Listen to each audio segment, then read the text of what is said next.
Welcome to South Florida saltwater fishing. I'm Heath, and it's time to get into the bite. Dolphin in the boat, baby! Look at that foot. Hold on.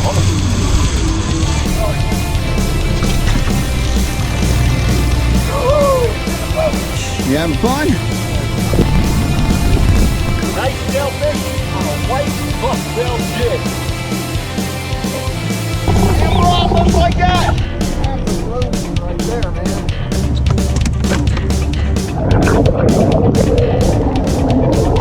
Alright folks, welcome to the Beginner's Guide to Saltwater Trolling. In this episode, we're going to go over the gear, the knowledge, and the basic necessities that you'll need to acquire if you want to be able to get into the bite using this highly productive offshore fishing tactic. Before we get into this though, if you want to learn more about fishing, grow as an angler, and just see some great and exciting offshore fishing adventures, you can start by hitting the subscribe button. Don't forget to turn on the notification bell so you won't miss a thing. Alright folks, so I want to start out by explaining exactly what trolling is, if you've never done it. Trolling in its basic, most simplest form is described as the pursuit of actively hunting fish. You are not going after fish that are at rest. You are going after fish that are in pursuit of their next meal, which means they're hungry and they're going to take any opportunity that passes in front of them. That being said, there are three key elements that are going to help you out when it comes to learning how to troll for fish. The first and most important key element is speed. This is the area where most new anglers get trolling wrong. They think they're going to go too fast. More often than not, you are going too slow. And I'm going to go over what's going to be your optimal speeds to go after certain species here. The next key element when trolling is you got to know what you're trolling for. Are you trolling for kingfish? Are you trolling for wahoo? Are you trolling for tuna? Are you trolling for mahi-mahi? And that pertains to your next key element, which is knowing your local fishery. So if you're just starting out, having a good knowledge of your local fishery can be a little bit of a learning curve, especially if you don't have any fishing buddies, you don't know any captains, and you're studying social media, which can be very convoluted. And that's probably why you've ended up here at this video, which is to sort of demystify some of this confusion and convolution that can happen from a million different sources. So let's get started with this. So there's basically two main areas off the coasts that you can troll. There's really doing reef trolling. You're trolling over defined areas of structure. You are looking for fish that are topical in these areas. What fish are topical to the reefs of South Florida? We have the false albacore, one of the most abundant tunas in the ocean. We have king mackerel. There's wahoo. There's sailfish. And there's blackfin tuna over the deeper ledges. And when we're trolling over the reef, we cannot forget that we are going to periodically run into barracudas. And the next general area for trolling is offshore. Now this tactic is a little different. You're not necessarily watching your GPS and your fish finder. You are looking for signs of life. Signs of life being weed patches, birds flying in the sky, color changes in the water, any sort of floating debris that may harbor life. What that means is you're going to get little bait fish that come to hide, or you've got birds in the sky that see bait fish. These bait fish are bringing in the bigger predator fish. And that's what we're looking for when we're trolling. We are looking for more desirable fish than basically being locked in one place fishing over the reef. We are expanding our saltwater fishing knowledge and tactics. So when you're offshore fishing, you're going to go for some different species. The main species you're probably fishing for when you are offshore trolling is mahi-mahi, also known as dolphin. Way out deep you can also catch sailfish. You will also catch bigger sized skipjack tuna, and you'll run into the occasional blackfin tuna way offshore also. Okay, so now that we've gone over the two different areas that are going to be your main key ingredients of where you're going to troll and what you're going to troll for, you're going to need to know those areas a little bit and what is running that time of year. That's what I was talking about when I said know your fishery. So over the reef, springtime and summertime is when these reefs come to life and they get loaded. Springtime you get fish like wahoo and kingfish. And by that time of year, I mean March, going into June. Going into summertime, the false albacore are loaded up on the reef. And then as you head into fall, the kingfish and the wahoo start to come back. And as we head into winter, which is December through early March, we start to get a good sailfish run, and the blackfin tuna start to come in over those deeper ledges of the reef around 200 feet, 300 feet. Now offshore, it's a little bit of a different fishery. Like I said, the mahi-mahi is the classic fish you're trolling for offshore. Mahi-mahi make 2 runs around the South Florida coast during the year. The first one being during the summer months, May through July. You get the little schoolie dolphin that are, 5 pounds to 8 pounds running in packs. You're gonna run across them, like I said, under that debris, under those signs of life. And at that same time, you've got skipjack tuna. They are around a lot. They're good size. They're in between 10 and 15 pounds, and they fight really good. And they'll be out in those areas where you think you're gonna run into dolphin. And the other time of year where the dolphins start running south, actually, on the inside of the Gulf Stream against the current,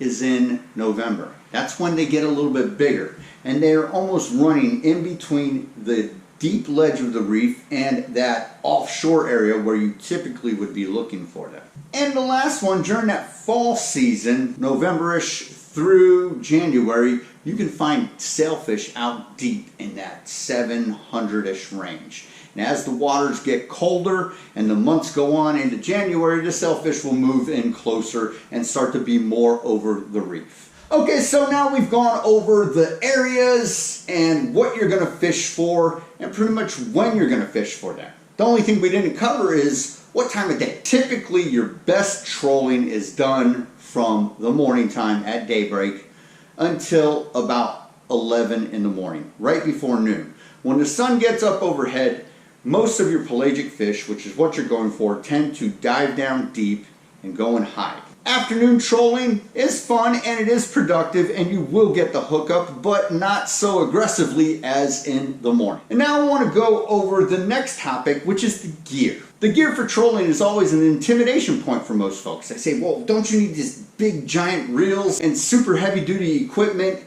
and you got to know how to use a conventional reel, which I don't know how to use or I don't have. No, not at all. You can actually troll with really light gear and have a very productive day. If you want to, you can troll with gear like this. These are very small spinners. These are made for snapper fishing. This is a Penn Battle 5000 and this is a Penn Spin Fisher 5500. I use those reels all the time for trolling. They will definitely catch you those summertime schoolie mahi. They're also great for lacing into the tuna, those little football-sized blackfin tuna, 5 to 8 pounds. But like I said, you don't need giant gear. And what I mean by giant gear is a misnomer. Don't be intimidated by it. It's typically rods like this and reels like this. This is a Penn International 30.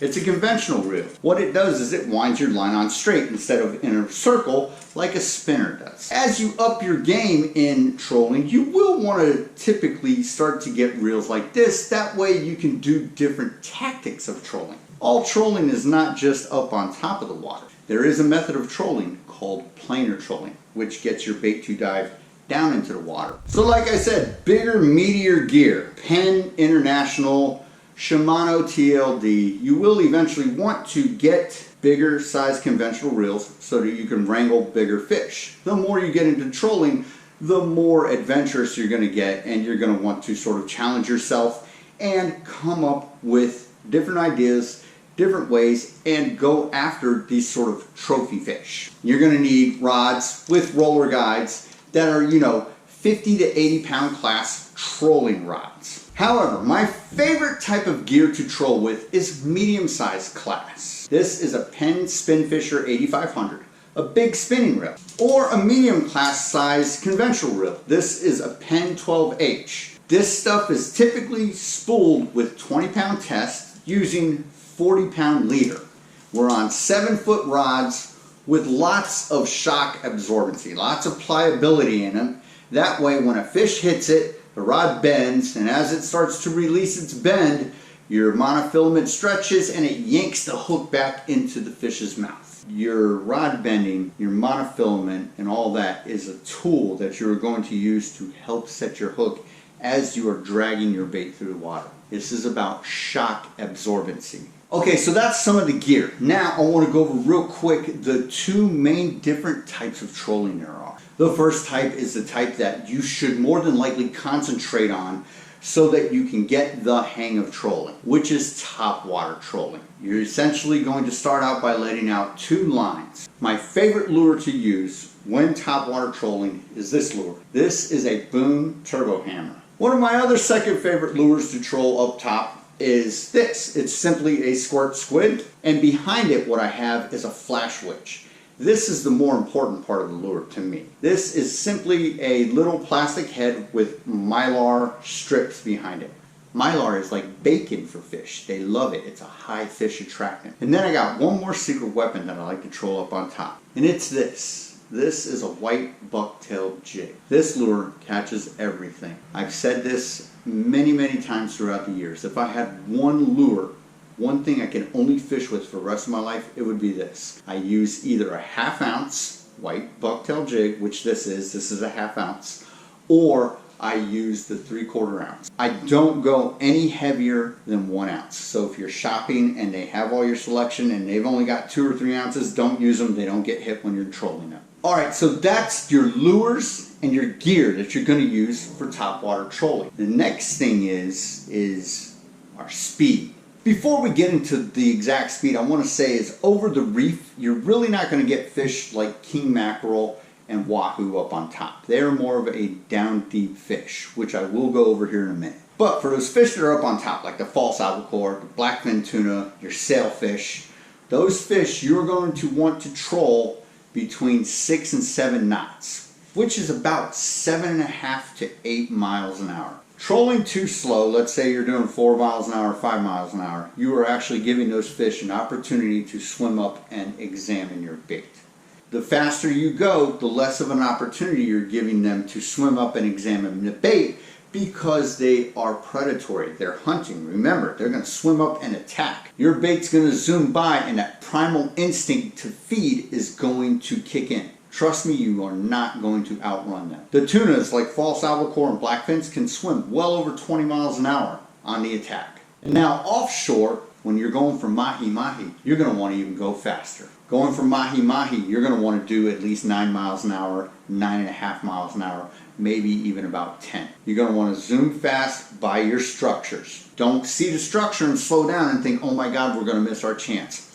Dolphin swim extremely fast, and if you're pulling that bait faster, when they hit it, it's going to ensure your hookup, and it is going to drop your ratio of missed strikes. You see, that's part of the speed too. If you're not going fast enough and that fish bites it, and they start fighting against it and shaking their heads and wiggling around, if you're not pulling him fast enough, he can actually wiggle his way off your hook. Speed is key when it comes to trolling. All right, so now we've got this speed down, we've got our lures, all of a sudden we're in the game, and bam, we get a hit. Most people's first instinct is, oh my God, slow the boat down, we got a fish. You do that and you're gonna lose it. Try to not slow down. So if you're going and the fish ain't giving up and he's pulling out line, pulling out line, pulling out line, go on ahead. Pull back on the throttle a little bit, but don't ever come to a dead stop. Keep your boat in slow forward. Over the reef, it's more important to actually not slow down at all. Get that fish pulling in streamline and head out towards the ocean. One thing that's over the reef that isn't out deep too often is sharks. You get a hookup on a fish like a kingfish or a wahoo over the reef,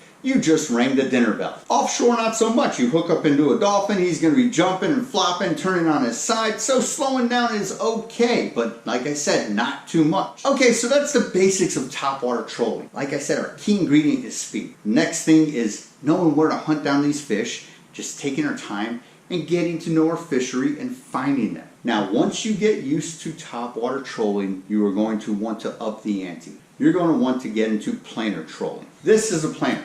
A planer helps your line and your bait dive down to a specific depth, 40 to 50 feet, 60 to 70 feet. There's different size planers that'll get you down to those depths. This is a size 4-6 that'll get you down to about 50 feet. This is a size 6 that'll get you down to about 60 or 70 feet. Do not let the concept of planer trolling intimidates you. You will want to learn how to do this. There's a couple of different ways to planer troll. You can either hook your planer onto the end of your line and then have your leader on a yo-yo and let it out. That way, when you get a hookup, you can hand line your fish in once you get it back to your planer. The more optimal way is to have a removable planer, which means once you get up to your planer is hooked on a system called a bridle. You will remove your planer and then you will wind your fish all the way up, stick the gaff in him. Now for planer trolling, you're going to need bigger gear, definitely. Conventional reels, size 30s or 50s. That way you can lock up your drag, make it tight, because a planer is going to put a ton of resistance on your line. The lures you're going to want to use for planer trolling are these things called sea witches. And again, that little flash witch on the back, the mylar. You're also going to need to learn how to hook up bonita strips. Planer trolling gets you down deep. Over the reef, it is the optimal tactic. If you can learn to troll at least one planer line, it's going to up your trolling game. You will eventually want to learn how to troll 2 planers at once. If you troll 2 planers, make sure you've always got different sizes. Otherwise, you will tangle them and it could possibly end your planer trolling day. 2 different size planers means, hey, you can troll 2 different colored lures. You can go shallower with this guy, you can go deeper with this guy. If you're not getting the bite, you can switch it up and go deeper with this guy and shallower with this guy. See what they're gonna hit. That helps you find the fish. Learning to troll with a planer is almost a necessity here off the South Florida coast. Over the reef, it will definitely more than double your action than having just up on top trolling lures. All right, and so that's the basics for South Florida trolling. We've gone over topwater trolling, we've gone over a little bit of planer trolling. We went over some of the reef trolling and offshore trolling. And the times of year, the time of day, and what fish you're gonna look for where. Now I wanna explain to you a little bit more about reef trolling. If we're looking at our GPS, we've got what's called contour lines, also known as bathymetry. What you'll see is structures like this. This stuff is in about 30 feet down to about 50 feet. Then you are going to start seeing lines really packed in tight together, and then they're going to start spreading out further, a little bit further. When you see contour lines like these, what that means is your ground is heading at a descent sharper. When you see contour lines that are spread further apart, that means they're not descending at such a rapid rate. This area is typically from about 90 feet down to about 120. Out here we're at around 150. You're going to see what's called the third reef. Your lines are going to start being packed in tight again. And then once you get off that area, they will start spreading out into the wild desert of the ocean. So around here you're right around 200 feet, and down at the bottom edge of your third reef you're at around 300. Out here in this area, in this range, from about 90 to 150, that is kingfish and false albacore territory. From about 200 to 300, maybe 185, that's wahoo, blackfin tuna territory. The trick to properly trolling the reef. The first thing we're not going to do is we are not going to troll in a straight line up and down the reef. Why do I say this? Because that's not what bait does. They're always trying to run away from being eaten. To act like a bait fish, what you have to do is you have to go in and out of the reef. You need to start at about, 80, 90 feet, go straight out and make S-shaped curves in and out of the reef. You can go deeper if you're looking for wahoo, sailfish, tuna. Go into about 70 feet and come in and out, in and out, in and out. When you're doing this, you want to almost go perpendicular to the shoreline. You're not necessarily wanting to make a big swooping diagonal swoop. You want to almost go straight in and out. So that is the basics to trolling the reef. Trolling in a pattern, in and out of the second and third reef. You can troll over this first reef. However, when I do it, the areas I concentrate is this deep area right around here between 50 and 90 feet. Now we're going to have a little fun and head out on the boat and give you some live action examples of trolling offshore for the pelagics. And this is going to include topwater trolling and planer trolling we're going to include reef trolling and offshore trolling. We're going to include a bunch of examples and have some fun with this montage to show you what it's really like to get hooked up and get fish into the boat. If you could see out here, about 10 yards off the boat, there's a flatter spot. We've been running across these since our journey out here, since we got into about 1,000 feet. And what these are is these are current breaks. We're gonna drop in the lines and try trolling these current breaks, see if we can pick something up. So we're just gonna do some, some top water trolling with our artificial. We're gonna let out one long line, one short line, and then we're gonna follow this current break, which is now behind us. I'm gonna let my long line out about 175 feet, and I'll let my short line out about 125 feet. All right, we got hooked up. There you go. Step back a little. Yep. What we did was we stopped on some current breaks. Said, hey, let's get the lines in the water, see if we can find them. And they hit as soon as I put the line in the water.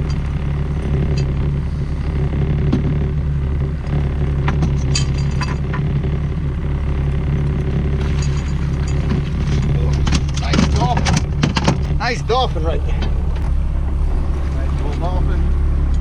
Coming on in.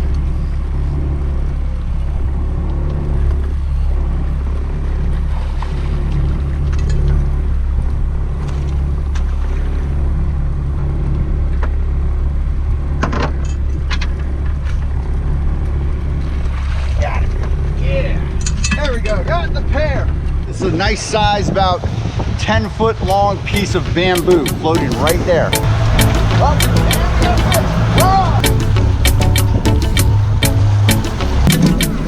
there we go. Dolphin in the boat. Oh, look at that. Nice tuna. There we go. Nice. Dolphin in the boat. Hey! So what we're going to do, we're going to stay between 200 and 300 feet, making smooth S-shaped curves in and out of the reef's edge. We're going to be trolling about 6 to 8 knots with the planer. Okay, so we're up and rolling. We got our planer set on the Penn International 30, number 6 planer with pink iridescent sea witch and a pink trolling squid. We're heading towards 300 feet right now. Good fish.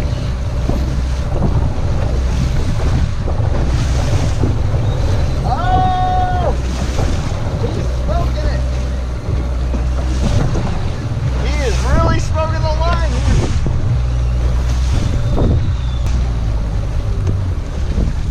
Good fish, good fish, good fish.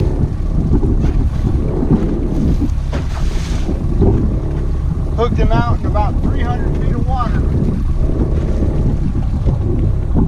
Him when he tries to put his shoulders against me, head back down. Oh, and there he goes. Trying to go down.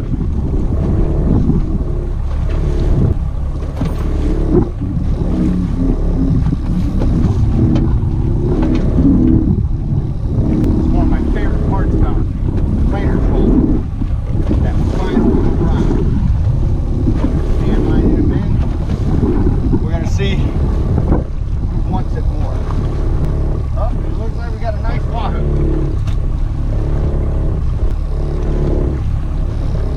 Definitely a nice wahoo.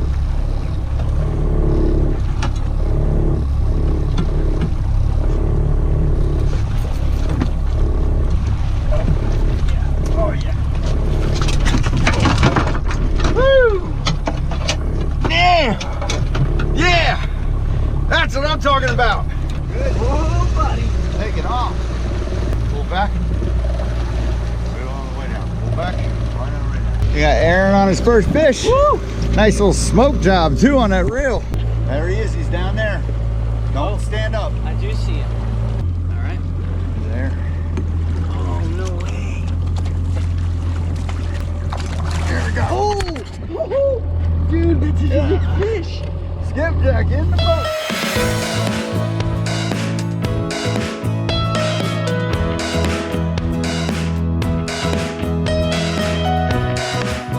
Look at the sail on the fish.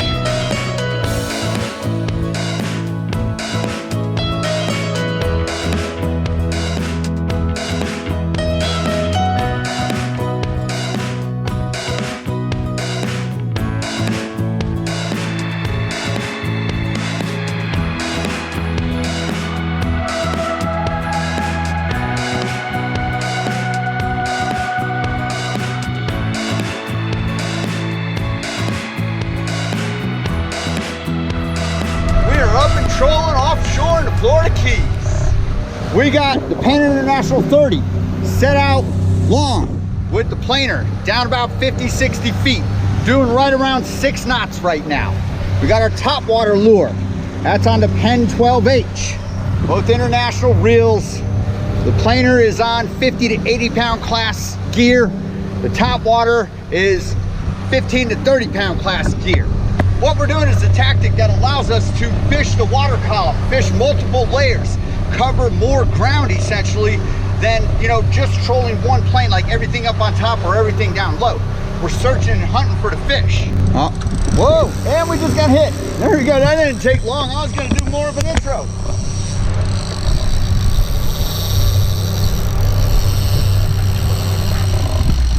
Oh man, smoking, let's do what we got. Oh, he's taking off a little bit too still. Oh, it's a big dolphin, woo! Oh, it's a big dolphin.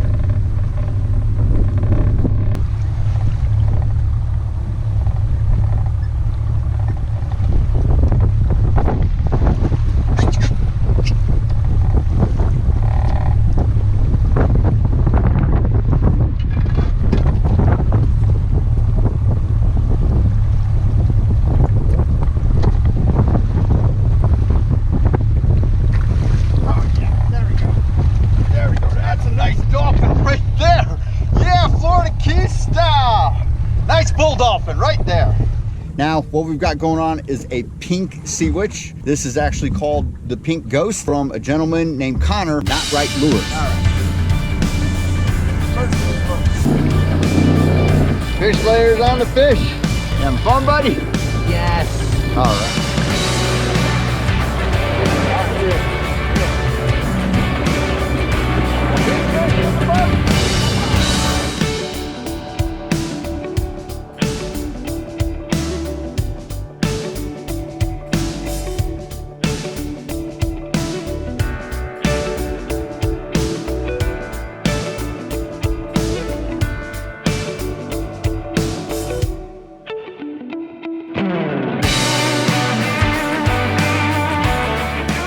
Alright folks, so that was some good old-fashioned fishing fun. Hookups on everything from tuna, false albacore, barracudas, king mackerel, wahoo, sailfish, mahi-mahi. It's all there. This is what you are going to run into when you are saltwater trolling. Is there a learning curve? Sure. You're not going to head out the first time you troll and get into a hookup with a million fish and load the cooler. You're gonna have to learn how to do it and take time. Persistence is key. If you are looking for one of the most productive methods of fishing, trolling is it. Alright folks, that about does it for this episode. Hope you had fun, hope you enjoyed, and I hope you learned a little bit in this beginner's guide to saltwater trolling. Till next time, South Florida saltwater fishing, going wherever the cool wind takes us.